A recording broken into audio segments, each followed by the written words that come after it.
We're picking up at the end of Isaiah 48, and it says, "There is no peace, says the Lord, for the wicked." There's no peace for someone who's out of God's will for their life. One of the main reasons why so many people lack peace and are looking for peace is precisely this reason. The root cause of their disease is wickedness. In chapter 47 of Isaiah, we're given a picture of the wickedness of people who don't know God and don't belong to Him, pagans like the Babylonians. But then in chapter 48, we're shown the wickedness that can occur in the people of God, in believers, those who do know God. Chapter 47 predicts the destruction and judgment of one of the greatest cities that's ever existed. The name itself stands for all that's wicked in human civilization, and it was basically a large, selfish, sinful, pleasure-loving, profit-making, cruel, godless empire. The name Babylon is used throughout the Bible to signify a godless society. It was God who said, "I am the Lord, and there is no other. There is no God beside me." But Babylon was effectively saying, "I am God." Isaiah says this about them: "Therefore hear this now, you who are given to pleasures, who dwell securely, who say in your heart, 'I am, and there is none beside me. There is no one else besides me.'" Humans tend to worship themselves, and this is the heart of human pride. Glory to man in the highest. People tend to believe that they're in charge of their own destinies, and we often look to our own knowledge, resources, power, and pleasure. And there are many people who may not say it with their lips and acknowledge that they're trusting in only themselves, but they say it with their lives. And Babylon's pride was not only seen in their attempt to build the Tower of Babel, but also in building up a civilization that just didn't care much for God. It was the summit of human godlessness. I can do anything. We can achieve all that we need to achieve. We can save ourselves, essentially, is how they were thinking. But if you worship yourself, you turn your back on God. For you have trusted in your wickedness. You have said, "No one sees me." Your wisdom and your knowledge have warped you. Isaiah points out a number of wicked things in this godless society. First, there was a superiority of this Babylonian empire. She's always pictured as a woman here and throughout Scripture. At the end of the Bible, in the book of Revelation, Babylon is called the great harlot, the prostitute of the world. But here she's described as a queen, as a mistress of the kingdoms, and that's what she was. Babylon was a royal lady who reigned over the whole area. For you shall no longer be called the Lady of Kingdoms. Many nations looked up to Babylon, and she controlled the affairs of men from her throne. In crude but simple language, Isaiah pictures her stripped naked and pulling grindstone around and around, which was the task and appearance of a female slave. And it was for the utter pride regarding herself as queen of the nations that she would be dragged down from wealth to servitude and to the level of a simple slave girl. The second thing mentioned of their wickedness was their cruelty and their malice. "I was angry with my chosen people and punished them by letting them fall into your hands.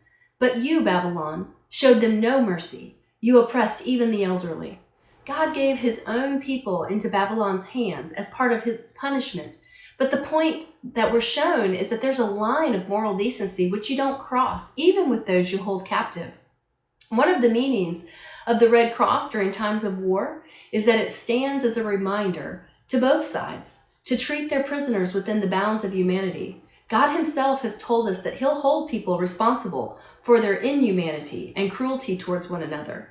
You can read back through the book of Amos, which we've gone over, and see where he condemns 6 nations who had never heard of the 10 Commandments, but he condemned them for their cruelty to those that they'd captured in war. In particular, Babylon showed no mercy to the elderly, who of course are hit the hardest by being taken away as captives. They were far from pitying the aged. They actually gave them heavier burdens because they were trying to kill them off so they wouldn't have to feed them and look after them. The third thing that's mentioned about Babylon is their sensuality. They were lovers of pleasure. One thing that a pursuit of pleasure does to a person's soul is to divert them from the realities of life. And one of the realities of life is death. And sooner or later, death will rob you of life's pleasures. But while you're pursuing them, you forget all about the fact that one day death will come. This is why the Bible tells us that there's pleasure in sin for a season, but in the end is death. The next thing mentioned is that Babylon had a false sense of security in her wickedness. Her sense of security was due to her wisdom and knowledge. Babylon was the seat of science and culture. She was full of scholars, lecturers, and students. And a person with a lot of knowledge, they may feel like they can cope with a lot of their problems until the status quo is thrown on tilt. And so Isaiah begins to warn them of a disaster that's coming that they have no knowledge of. So disaster will overtake you, and you won't be able to charm it away. Calamity will fall upon you, and you won't be able to buy your way out. A catastrophe will strike you suddenly, one for which you are not prepared. Finally, there was selfishness, as the people's main pursuit was commerce. Isaiah prophesied that in one day Babylon would fall, and in one day it was conquered. On November 3rd, 538 BC, Babylon fell, in spite of the fact that it had a wall of defense 45 miles long and 21 feet high. Babylon is mentioned again in the book of Revelation as a place that will exist in the last days. Now, obviously, literal original Babylon was destroyed, but the Bible predicts that at the end of history, out of a godless civilization will be a mighty metropolis, which will be exactly like Babylon. The book of Revelation refers to it as Mystery Babylon. It's described as a place that thrives on science, human wisdom, knowledge, trade, commerce, and the pursuit of pleasure. This metropolis of godless pride is both described in its peak and its downfall in Revelations chapters 16 to 19. Like the ancient city of Babylon, the future Babylon is also destroyed in 1 hour. This is a last days prophecy that has yet to be fulfilled. We need to remember that Babylon is a world system without God. The Lord is telling us to come out of that. Spiritually, Babylon represents our bondage in sin. We've been freed from captivity to sin, and the Lord is saying, leave that place of bondage. So let's go back to Isaiah, the message of chapter 48, addressed to the people of God. And the message is, get out of Babylon. Yet even now, be free from your captivity. Leave Babylon and the Babylonians. But just in case the Jews might have become proud of themselves because God was going to destroy Babylon, God was reminding them first in verses 1 to 8 how they got into Babylon, and second, of why they need to get out of Babylon in verses 9 to 22. Simply put, they got in because of their own sin. 3 sins of the people of God are mentioned that brought them into Babylon and robbed them of their peace. The first sin was formal religion. They had all the right words on their lips, but their lives didn't match up. They professed to belong to God, but it wasn't in sincerity or reality. Listen to me, O family of Jacob, you who are called by the name of Israel and born into the family of Judah. Listen, you who take oaths in the name of the Lord and call on the God of Israel. You don't keep your promises, even though you call yourself the holy city and talk about depending on the God of Israel, whose name is the Lord of heaven's armies. Long ago, I told you what was going to happen. Then suddenly I took action, and all my predictions came true. For I know how stubborn and obstinate you are. Your necks are as unbending as iron. Your heads are as hard as bronze. They were saying they belonged to God, but they were living as if they belonged to Babylon. God hates hypocrisy in religion. Both Isaiah and Jesus said, these people say they are mine. They honor me with their lips, but their hearts are far from me. The second thing was their resistance. They had iron necks and bronze foreheads. What a vivid description. Have you ever known someone like this? Have you ever been someone like this? I know I have at times. Stiff and proud, with a bronze forehead, you can't get anything in there. We would say it's like talking to a brick wall. It's the same figure of speech. Isaiah is saying that they're with their brass foreheads and cast iron necks thinking, I'm not going to admit that I'm wrong. I'm not going to humble myself. I'm not going to sit and listen to that. I'm just going to switch it off and maybe think about the football game or think about the reality TV show. The third thing mentioned by Isaiah is a rebellious attitude from the beginning. Jacob's name meant usurper or someone who rebels. The story of Israel is one rebellion after another towards God. And now God tells the people why he wants them to get out of Babylon. It's not for their sake, but for his. It's his reputation at stake. He had given his name to them. Yet for my own sake and for the honor of my name, I will hold back my anger and not wipe you out. Do you realize that Jesus has given his name to every Christian? We bear the name of Christ. God cannot cut their name off as he can cut Babylon's name off because he's given the people of Israel his name.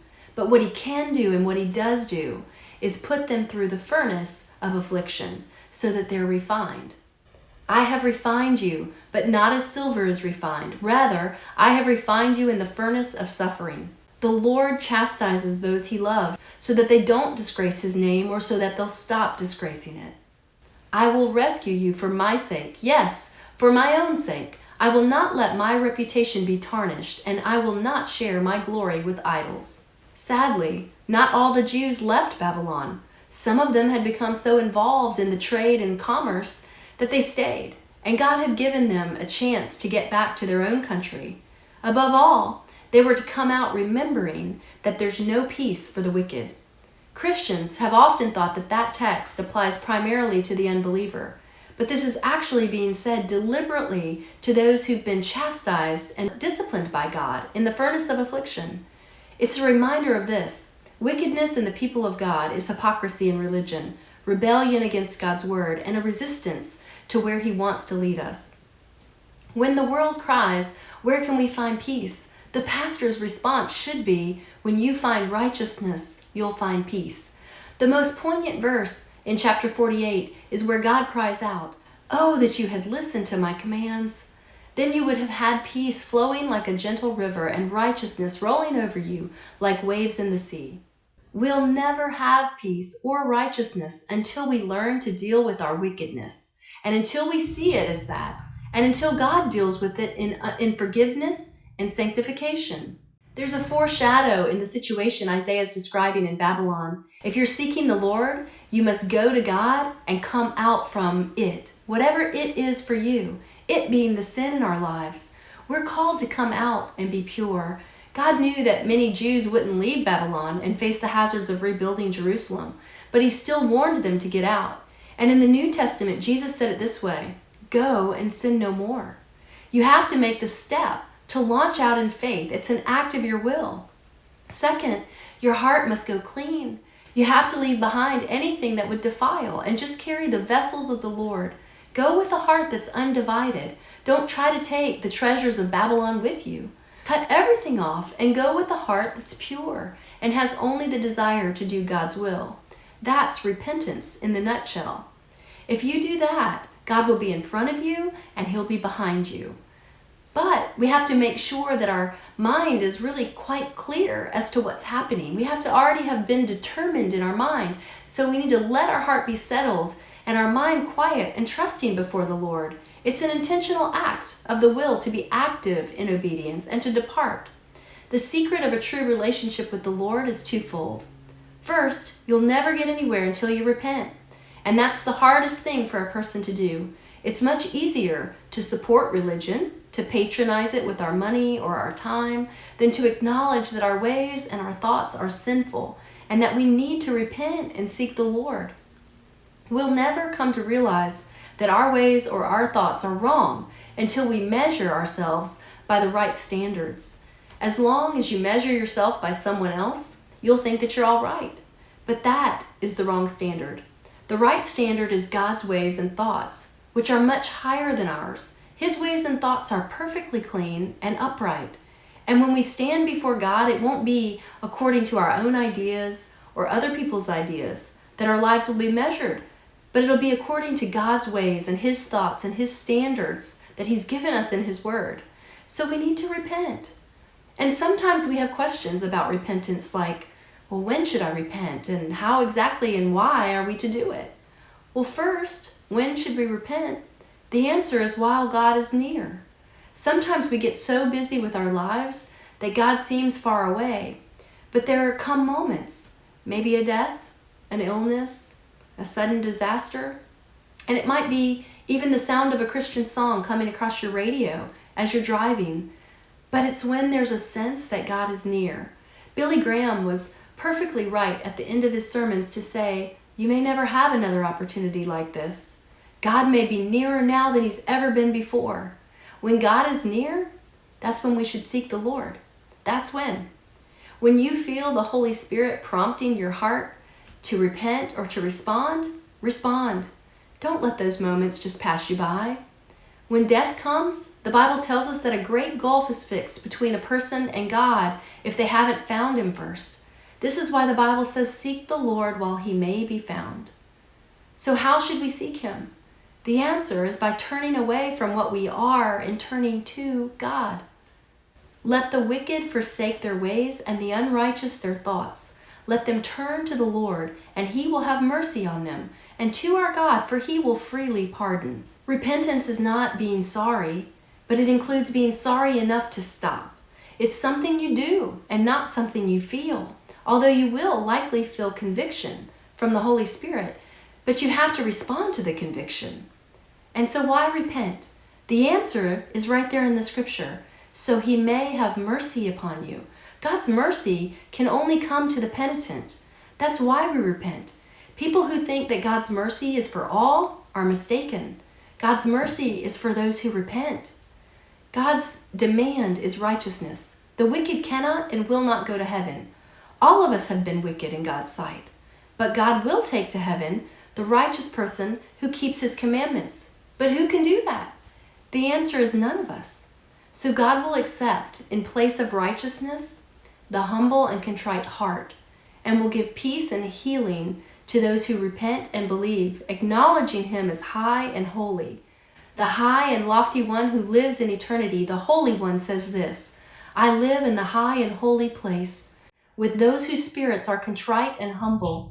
I restore the crushed spirit of the humble and revive the courage of those with repentant hearts." He's able to do this because of the cross, because of the righteousness of Jesus Christ, which God has accepted for the sins of the world, for those who repent. So let's look at chapter 58. It begins by telling the prophet to lift up his voice like a trumpet.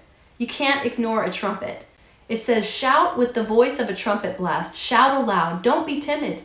Tell my people Israel of their sins."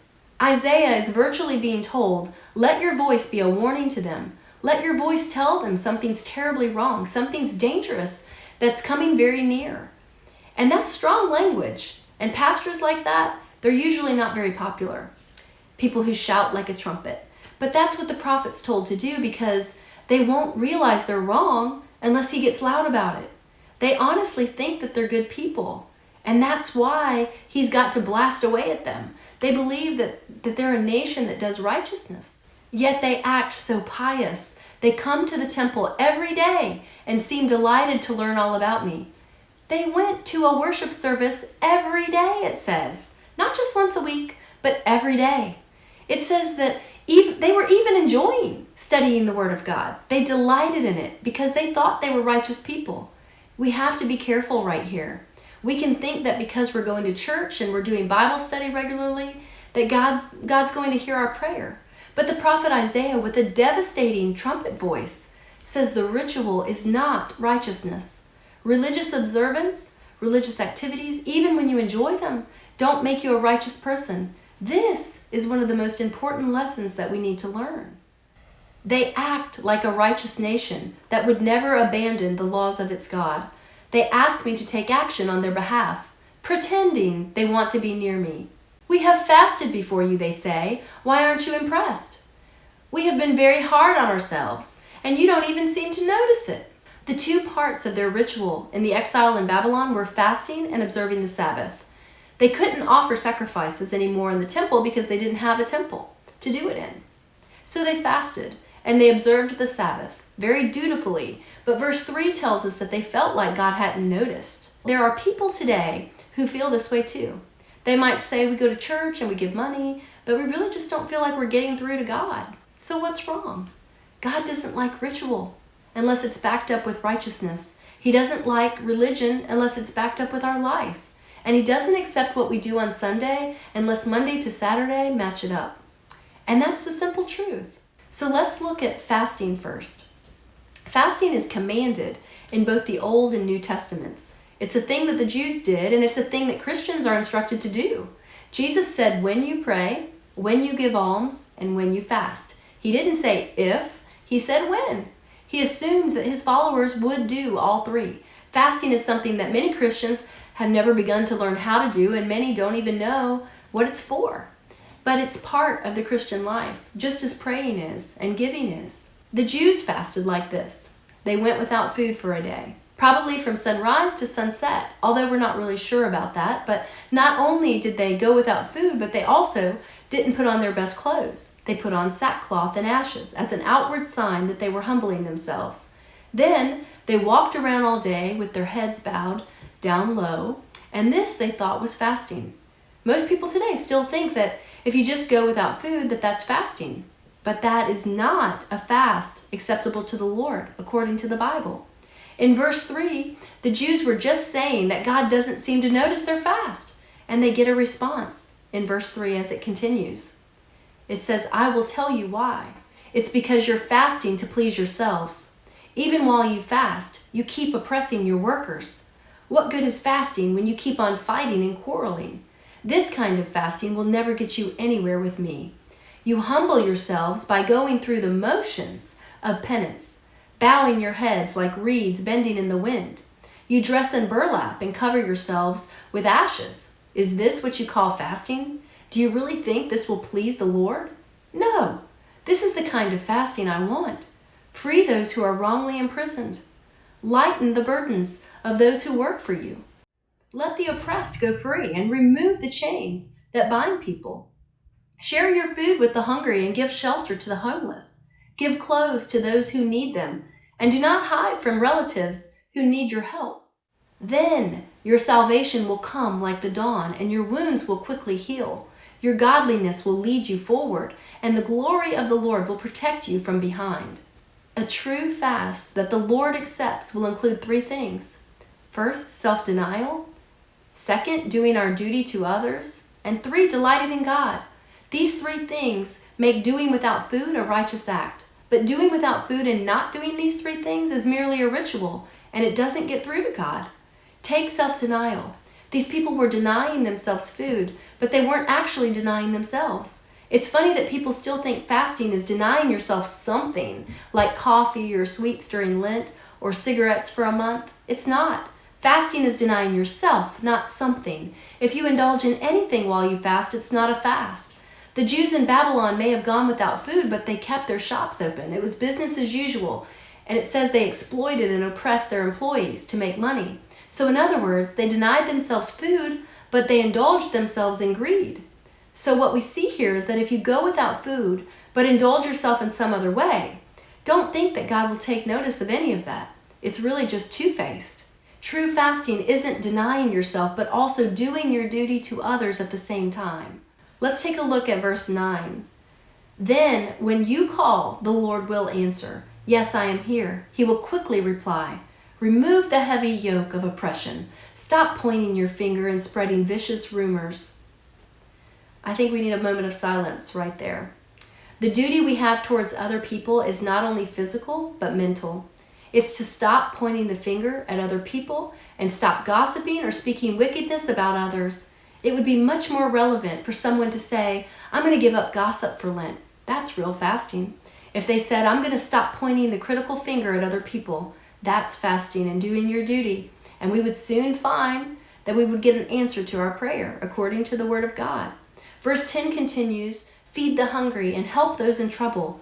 Then your light will shine out from the darkness, and the darkness around you will be as bright as the noon. The Lord will guide you continually, giving you water when you are dry and restoring your strength. You will be like a well-watered garden, like an ever-flowing spring. If we help the hungry and do our duty to others, and if we really see that all of this is part of the Christian life, then look at the blessings that come. The Lord will guide you. He will satisfy your needs. In verse 13, we turn from fasting to the Sabbath. Keep the Sabbath day holy. Don't pursue your own interests on that day, but enjoy the Sabbath and speak of it with delight as the Lord's holy day. Honor the Sabbath in everything you do on that day, and don't follow your own desires and talk idly. Then the Lord will be your delight. I will give you great honor and satisfy you with the inheritance that I promised to your ancestor Jacob. I, the Lord, have spoken.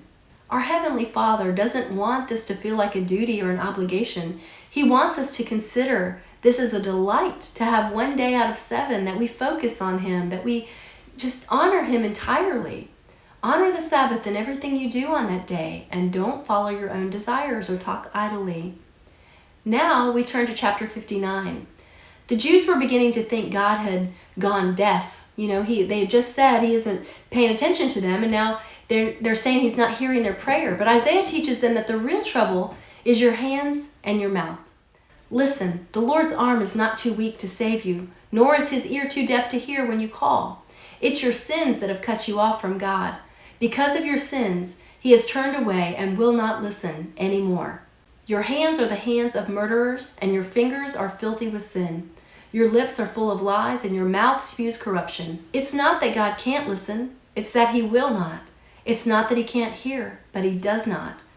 Psalm 66:18 says, if I had not confessed the sin in my heart, the Lord would not have listened. If we want to be sure that the Lord will hear our prayer, we must come with clean hands and a pure heart. We need to repent regularly. If your prayer doesn't seem to get any higher than the ceiling, the first question to ask is, am I cherishing sin in my heart? Is there something in my life that I'm hanging on to that God has told me to let go of? Is there some habit or some attitude towards someone that is wrong, but I'm enjoying it? Is that the reason? But there's only one thing that creates a barrier between us and God, and it's sin. Verse 2 makes this very clear. It's your sins that have cut you off from God. Because of your sin, he has turned away and will not listen. No one cares about being fair and honest. The people's lawsuits are based on lies. They conceive evil deeds and then give birth to sin. All their activity is filled with sin, and violence is their trademark. Their feet run to do evil, and they rush to commit murder. They think only about sinning. Misery and destruction always follow them. They don't know where to find peace or what it means to be just and good. They have mapped out crooked roads, and no one who follows them knows a moment's peace. So there is no justice among us, and we know nothing about right living. We look for light, but find only darkness. We look for bright skies, but walk in gloom. We look for justice, but it never comes. We look for rescue, but it's far away from us. For our sins are piled up before God and testify against us. Yes, we know what sinners we are. We know we have rebelled and we have denied the Lord. We have turned our backs on God. We know how unfair and oppressive we have been, carefully planning our deceitful lies. Our courts oppose the righteous, and justice is nowhere to be found. Truth stumbles in the streets, and honesty has been outlawed. Yes, truth is gone, and anyone who renounces evil is attacked. This sounds very eerily similar to the day we're living in. Verse 9 switches from they to we. It's so easy to say, oh, aren't they terrible? These people running our country. It always seems like them somewhere else. But at this point, Isaiah is letting them know that this is true of us. It's good when a preacher can say that. And actually, it's good when anyone can say that. We're all in this. We have all been unfair. We've all told our lies. We've all been unjust to others. We've all got iniquity in our heart. And I believe that when we see God face to face, that we'll realize that every one of us has helped to make this world a more wicked place than when we came into it. So the prophet, this great man of God, says that justice is far from us.